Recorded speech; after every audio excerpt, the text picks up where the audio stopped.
वज़ीर आला सिद्धरामैया के पेश करदा रियासती बजट को तरक्की पर मुबनी करार देते हुए हाउसिंग और अक़लियती बहबूद के वज़ीर ज़मीर अहमद ख़ान ने कहा कि 5 गारंटी स्कीम्स को जारी रखने के साथ साथ हाउसिंग, ज़राअत, सेहत का शोबा, देही तरक्की, सनत, आबपाशी, तालीम और दीगर शोबों पर भी तवज्जो दी गई है।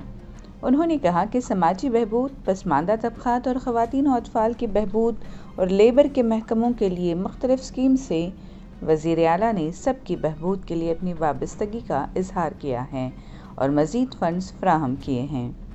महकमा हाउसिंग के हवाले से हुकूमत ने बजट में 12 लाख मकानों की तामीर का टारगेट रखा है, जिनमें से 3 लाख मकान रवां साल का टारगेट हैं।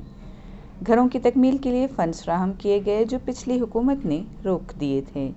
वज़ीर आला ने 50 मोरारजी देसाई रिहायशी स्कूल्स, 100 नए मौलाना आज़ाद स्कूल्स की तश्कील का भी ऐलान किया है।